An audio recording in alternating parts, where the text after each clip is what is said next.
left him to his own devices. And if he does take this and Magnus Cort doesn't score, he will move himself into the lead. 4 seconds is the lead, remember, for Magnus Cort Nielsen over the young Belgian.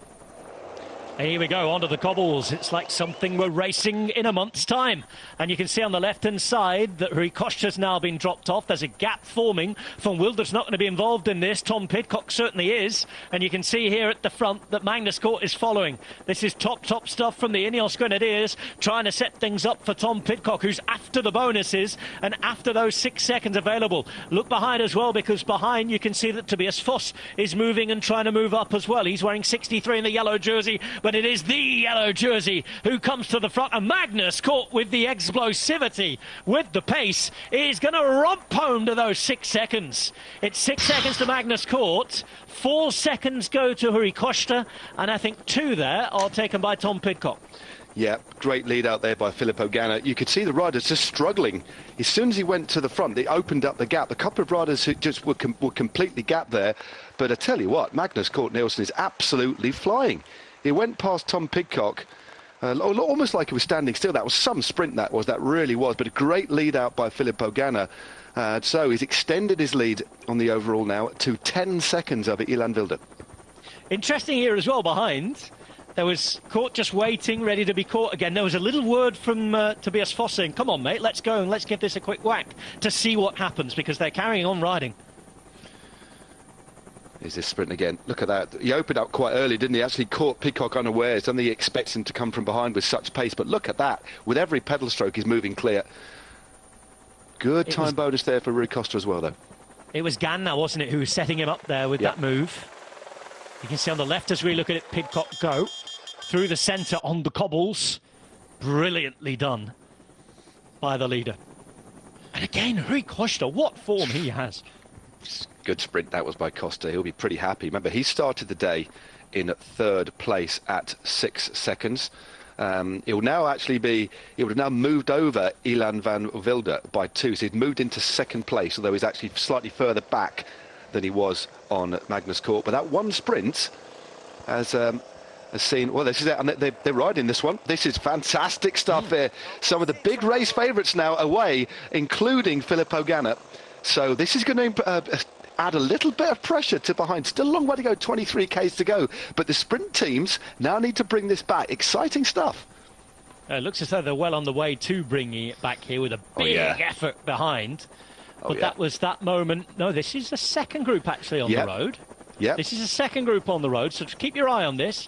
We've got the Tudor team who we've not seen, and you can see somebody's trying to come across now for UAE Emirates. This is Tobias Foss, and I was just talking about that little word that Tobias Foss had with Magnus Cort, said, come on, let's give this a go. Why not? They did, and this is what they've got. They've got 23 Ks to the line, so it's still sort of in buying a lottery ticket territory here, isn't it, rather than anything else. But Soudal Quickstep, Bora Hansgrohe are going to have to work for this alongside Uno X if they want to set up a sprint. This is great. I think Valentin Madouas is in this group as well. So Madouas is there. He's driving hard. They've got Filippo Ganna, Tom Pidcock, the race leader, Magnus Cort Nielsen, former world time trial champion, Filippo Ganna. They've got some serious engines in this group, and they are working. UAE have missed it.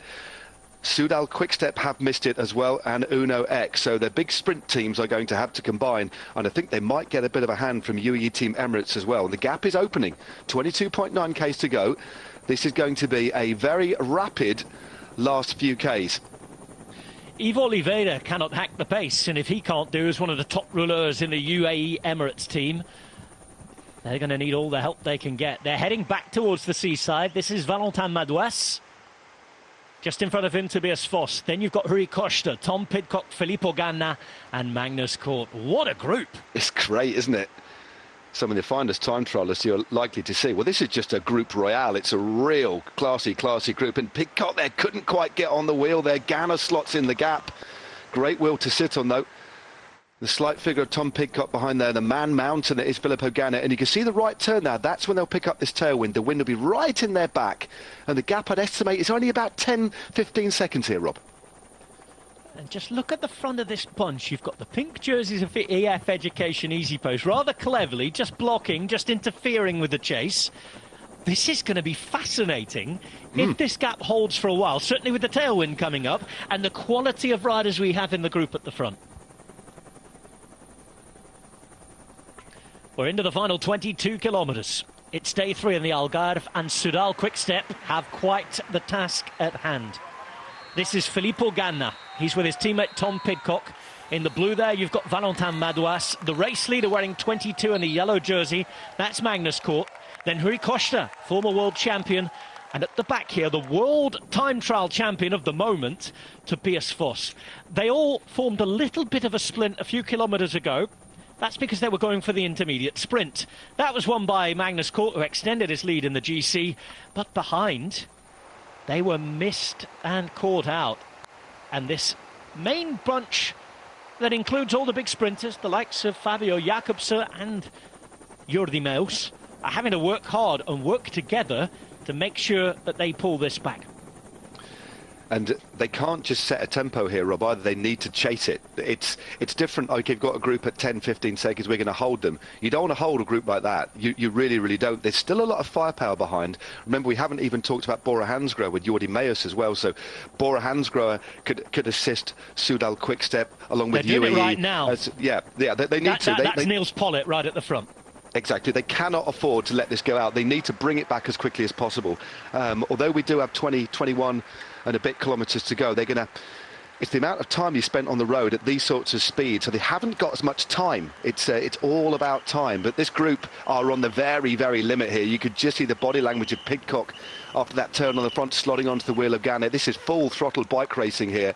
Great to see.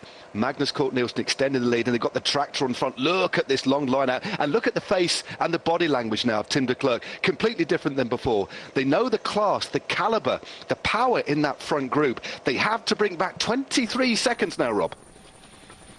There's some really interesting tactical decisions being made here as well. Have you noticed, Matt? There's no Uno X working here. They've already won a stage this week. They've got the points jersey with Christoph. I just get the feeling they are waiting, making Soudal Quickstep and Bora Hansgrohe do the work. And if they bring it back together, they'll have reduced power in their own lead-out trains, and UNX are ready to pounce. I think you're quite right. It's the smart thing to do. So there we go. This is the best young rider, Fredrik Vandal, on at the front now, driving hard. Just behind him, Kasper Asgreen. So all of the troops are being deployed on the front here. This is one long line, 23 seconds, so they're holding steady. Tim de Klerk has gone now. His job is done. Remember, he's been riding all day, and it's moving back very, very quickly. Another 2 seconds have been taken now, so I do think at the moment that Uno X, they're playing brinkmanship, but it's a smart thing to do. Deplete the resource that Soudal Quickstep have around Jakobsen, and then do exactly what they did the other day, pick it up in the last couple of Ks, but have strength in number and relatively fresh legs to take them through into the final. So very, very interesting. Michał Kwiatkowski there saying to the motorbike, move away. Well, look at this long line. It's at 21 seconds right now, and Kwiatkowski wants to help his teammates who are up the road. He does not want the peloton to have the advantage of drafting that television motorcycle there and getting that little bit of an easier ride. This is Rui Costa at the front. Behind him in the yellow and black is Tobias Foss.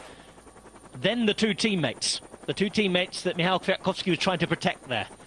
They are Filippo Ganna and the man who went for those bonus seconds. Got 2 in the end, Thomas Pidcock. Sensational development really on day 3 here, because it's always a sprint in Tavida, and it might still be, but we don't usually get this. No. Pretty much equal distance, maybe going left or right around that one. I love to see the peloton doing that, and then they merge round the other side, but this is some breakaway, it really is. 2 of the strongest time trialists in the world. The current time TT champion is swinging through to the back, and Ganna piling it on at the front there with Tom Pidcock in his slipstream. This isn't... of all the riders that you wanted up the road on a flat bit of road with a tailwind, Tobias Foss and Filippo Ganna, as well as the rest, you've really got your work cut out, haven't you? But look how stylish. I tell you who... Magnus Cort reminds me of a rider back in the 90s when they sit long. They sits quite a long way back on the saddle. It looks a bit like Van der Broek to me on the bike. Sits really long, real classic 90s style of rider. Yes, sits really nicely back on the saddle. A little bit of a throwback, but a beautiful one. He looks so great on a bike. What a battle this is, because look at the riders who are chasing as well. Remy Cavagna, Kisper Askreen, Niels Pollitt, Miguel Mirko wasn't far away as well. He's being saved for Jakobsen if he can. But moving up there, we do have a tactical change now. We're into the final 16 kilometres, and UNOX, after letting the other teams suffer, wasting their riders a little bit, seeing the gap was starting to come down again, have had a rider added to the chase. So UNOX now contributing to the chase with just one single rider, Matt. Yep, 20 seconds. They've taken a few seconds back. I'd imagine one of the Soudal Quick-Step riders, or maybe one of the Bora riders, has had a word with that team, or they just thought, actually, do you know what, this is such a dangerous move, and we do want to try and win another stage, at least put one rider. They've got, the teams of 7, so it does make a little bit of sense politically as well as actually adding to the strength at the front. But you've still got some big motors here, especially the likes of Kasper Asgreen in particular, and Remy Cavagna for Soudal Quick-Step. But you're quite right, they do need to keep Michael Morkov fresh, or freshish. Ilan Van Wilder won't want to do too much on the front either. He's protected for the general classification. So it's going to be down to Kasper Pedersen, Cavagna and Asgreen to do a lot of the pulling on this particular section now. So 18 seconds.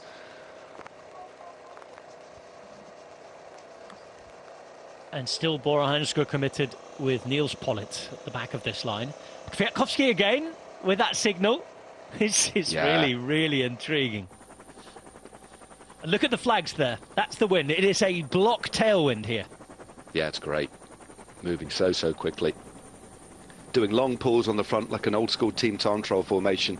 And the likes of Ghana at these sorts of speeds could do pulls of around 30 seconds before swinging off. So rather than 2 lines, 1 line, just to give everyone that little bit of extra rest. 21 seconds the gap now, Rob.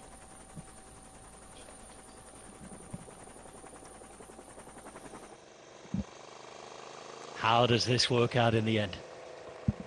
Again, are we still in buying a lottery ticket territory, or is it starting to look like a little bit more that this could pay off? This could be a genius move, carrying on through the intermediate sprint and taking it home, certainly with a group of riders. I mean, they're A-listers, aren't they? Absolute ballers at the front. It is an absolute A-list of riders. It really is. Madoua looking good.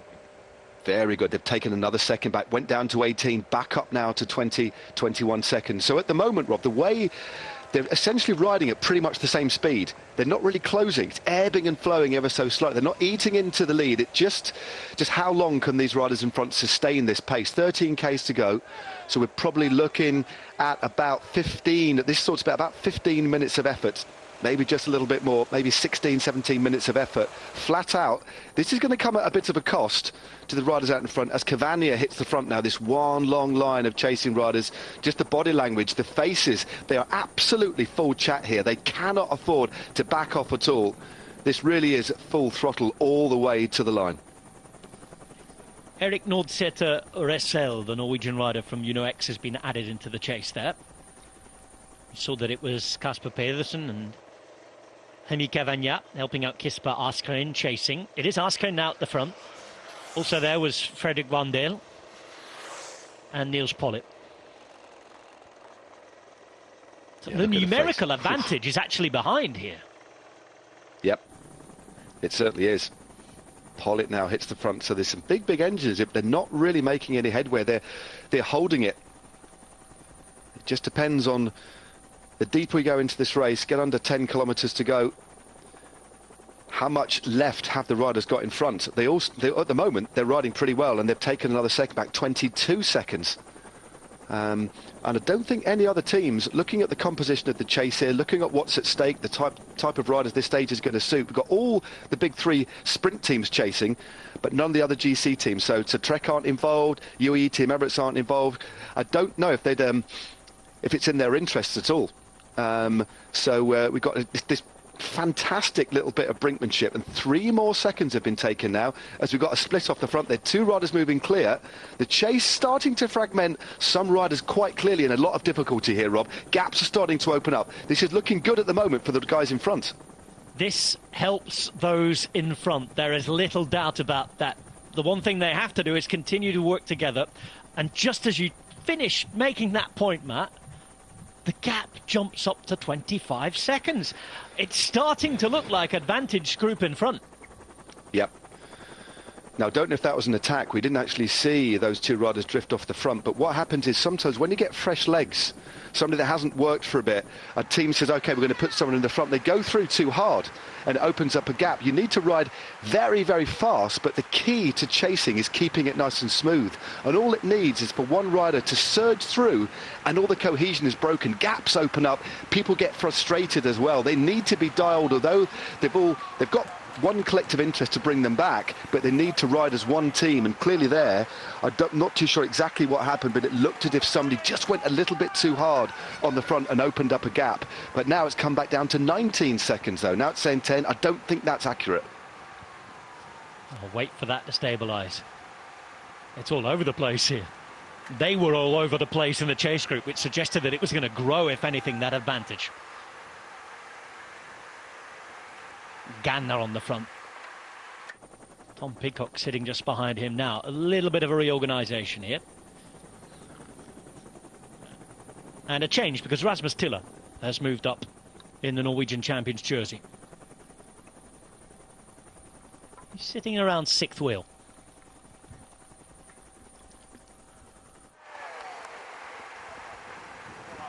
Ganna, Pidcock just continuing to talk to everybody, make sure that they're all committed. And Matt, there's no reason why they shouldn't all be committed here, because there's something to gain for everybody, isn't there? Totally, totally.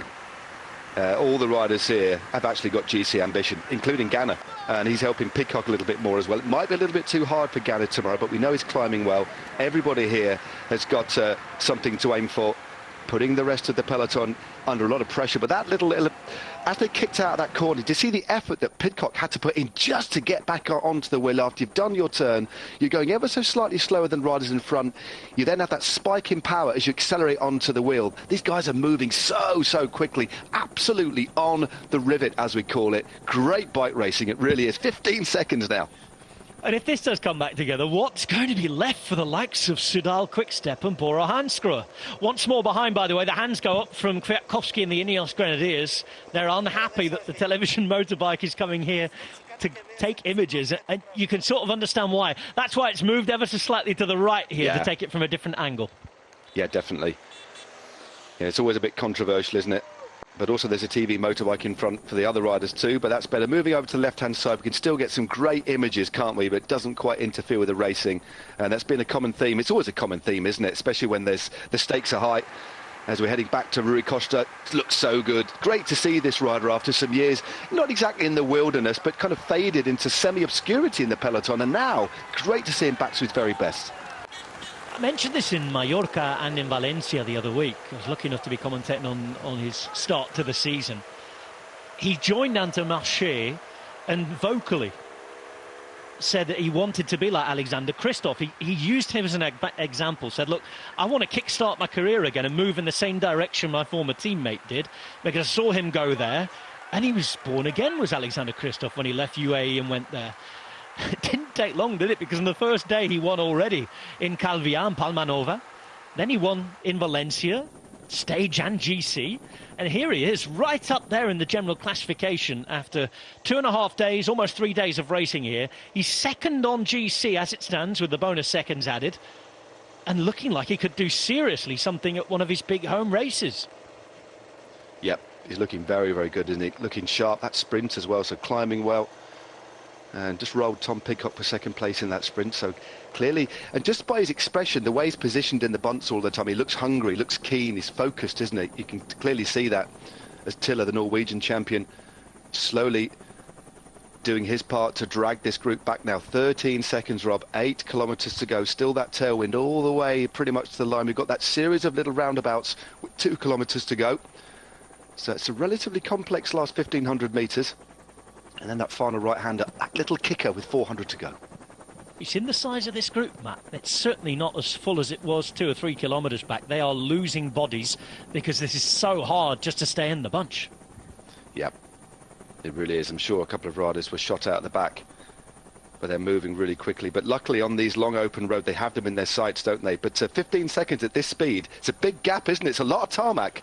And they are closing, but it's only slowly. But there's still enough time for them to bring this back. But the cohesion, if 1 or 2 riders now start to sit on in this group, I think it'll be the end for them. But from what we've seen so far, every single rider is riding well. This is a really smart move as well, to spot that, to sense it, to seize the opportunity.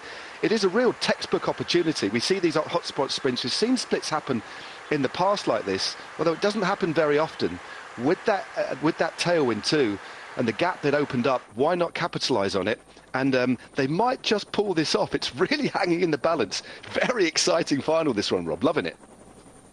I'd be really interested to see whose idea it was, or whether it was a decision made on the fly. Of course, Ganna being there for Pidcock, I mean, they would have had to wait and see that a gap opened up before they could go for it. There's no point just pulling the whole peloton. However, it was that little nod and word in the ear of Magnus Cort from Tobias Foss that really kick-started things. Like, OK, Ganna's still going here, let's follow him. Now Pidcock starts to sit on the back. There we go. I mean, we know Pidcock is one of the finest riders in the world, but he's starting to suffer here. Everybody's suffering here. When you look at Tom Pidcock's quite a light rider, ridiculously high power to weight, but on a flat bit of road with these sorts of engines, it's all about absolute power. So the likes of Foss and Ganna, they are moving very quickly. So a couple of little moves missed there by Pidcock, but they've still got 16 seconds with 6K to go.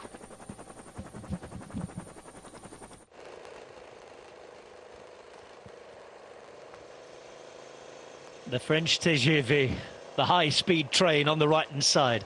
Cavagna, his best young rider for the moment, Frederik Vandel.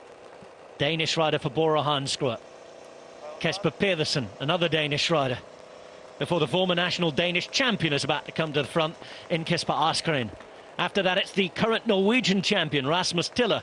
He's been around for quite a while. He's a really strong rider and solid finisher. Today, he's been used in a different role. He's trying to set things up for Alexander Kristoff or Søren Warenschold to have a go towards the end. Niels Pollitt has been riding hard, but the group in front are pulling seconds away again. Yeah, it's 18 now, and the difference and the distance on the screen is growing as well. There's less riders on the front reeling now. There's about 6 or 7 relaying. So we've got 6 in front and about 6 reeling at the back. And some of the turns that I've noticed from the riders that have been put on the front are shorter. Frederik Vandal went on the front. He only managed about 5 or 6 seconds on the front. It's very, very hard. A lot of teams now moving up. I did see Caja Rural moving up on the outside. So all it might take, but they can't afford to leave it too much longer. We've only got about 5 minutes of racing because we're moving at a best part of 60 k's an hour here, Rob. So, 5 minutes to close, although I don't think it's quite 10 seconds. I think it's more about 15 or 20, but this is going to be a thriller. I don't want to call it just yet. 4 kilometres to the line now as we have a look at that last kilometre on the left-hand side here. Roundabout City, and then that right turn with 400 metres to go up to the finale. This is it. And it's a tight right turn. Not going to bother the group in the front so much, but there it is. And we go uphill. And the finish line at the top. It's not a huge percentage drag, but they will feel it in the legs. Certainly after that right turn at the bottom that will kill quite a little bit of speed. It's always a difficult sprint, this one. In the past, we've had winners, the likes of Bennett, Greipel, Groenewegen, Bol and Kittel. We might have another sort of sprinty name winning, this time in a different way, because at the front, the GC guys, faster riders, have broken away, have gone for it after the intermediate sprint. Behind, if there is going to be a bunch sprint set up, which is looking increasingly unlikely now in the final 3 kilometres, they really are going to have to work. And is there anything going to be left? Well, it's Pedersen on the front, Kasper Pedersen, 3 kilometres to go, just under now for the group in front. Look at the pace here.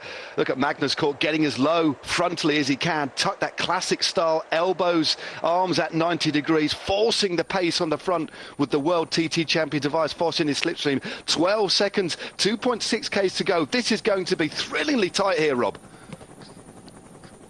2.5 kilometres to the conclusion of the stage. They're getting closer from behind. Some big turns being done, but a couple of riders are done for the day. You can see they peel off left and right from the bunch now as they start to get closer to the bunch.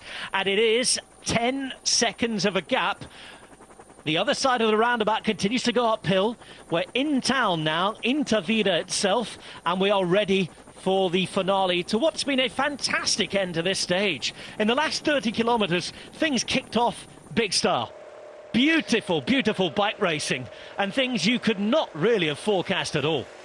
Now, this is absolutely fascinating. I've just seen Nils Pollitt pull a huge turn on the front. 1,900 metres to go as Filippo Ganna hits the front. This is the sort of power that you need. You need somebody now to sacrifice themselves. Remember, Ineos Grenadiers have got 2 riders in that front group. Everybody else is on their own. So Pidcock has Ganna. The Ganna, if they're going to stay away here as Alpecin de Koenig get on the front, they need to sacrifice somebody. Interesting that Groupama FDG had a rider on the front there. You imagine that's a spoiling tactic because Madouas is at the front, or do they think that it could be one for Penwet? Let's see. On the right-hand side, they're looking to try and keep up there. That's Jack Stewart on the right-hand side, and now we have UAE Emirates because Matteo Trentin is getting interested with just over a kilometre to go. Look behind now from the yellow jersey, Magnus Cort. They've got to keep going. They've got to keep riding. It's a shorter distance than the one that you can see on your screen because they're now into the final kilometre. What a stage we have had here, and we're in for a terrific finale now into Vida. On the right, it's getting frantic as DSM try to get Casper van Uden up there as well. There's Jakobsen with no support left hardly, just trying to follow, just trying to be in there. We're into that final kilometre now, and it's still Tom Pidcock who commits once more. There's Rui Costa, Filippo Ganna. In the yellow you have Foss. Behind him there's Madouas, and the yellow jersey, the race leader, Magnus Cort, who won the stage yesterday. It's breathtaking, breathless stuff, and we've been racing for 5 hours and 4 minutes, but there has been an explosion of action inside the final 30 kilometres. Here we go, and it is Ganna who makes that turn. Madouas is there. They could be on them behind. It could be heartbreak for this big group of riders, and I think they've decided now. They've realised they will be caught, and with just 450 metres to the line, they have been caught. But Cort is there, and can he go? He's going to launch his sprint to try and get something, to try and take advantage of any chaos behind. It's the race leader, it's Magnus Cort trying to hold them off all on his own. Ganna tries to get involved as well. Ganna's there on the left-hand side. Magnus Cort still got a gap though, and look at Magnus Cort go! Magnus Cort is on another level, and still going, still going. They'll try, but they cannot. And Magnus Cort with one of the victories of his career. Matt Stevens alongside me is applauding. All bow down. I said it yesterday, I will say it today again. We are all in the court of King Magnus. That is one of the most sensational things we have seen in bike racing for quite the long while. That was utterly incredible. I thought Haller had brought them all back together. They were in contact, and then coming out of that corner, 400 metres to go, he took it up with a crosswind from the side and just rode them off his wheel, rode Ganna, Tobias Foss off his wheel after riding, doing a lot of work in the group already. And utterly, I'm speechless, Rob. An utterly incredible finish to a sensational stage. That is bike racing at its very best. All smiles, and you would be, wouldn't you? This man is on fire.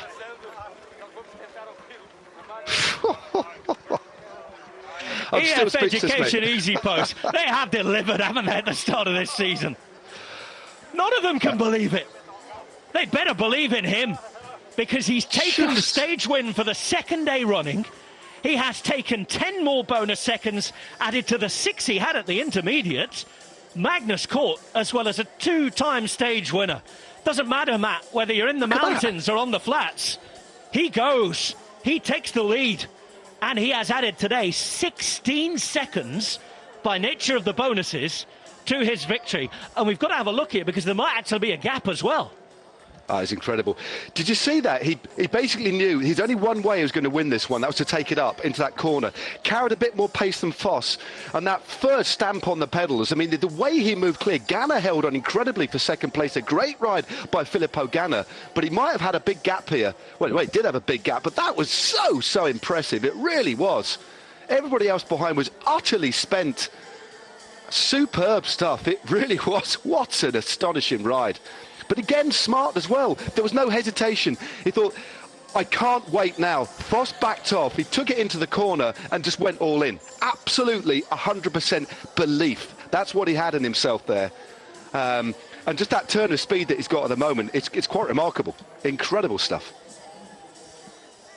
Matt Stevens, I really wasn't ready for that on a Friday afternoon.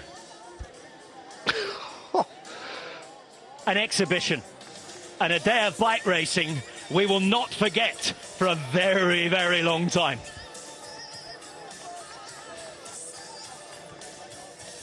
Put the crown on him because he's here. The king of the moment. Oh, my word. That was a great day's bike racing, wasn't it? Really, really riveting stuff. Takes the hotspot sprint and takes the stage. Magnus Cort, Filippo Ganna, Jordi Meus, then Paul Penouet and Valentin Madouas as Oliveira, Costa, Foss, Turns, Aski. What a mix!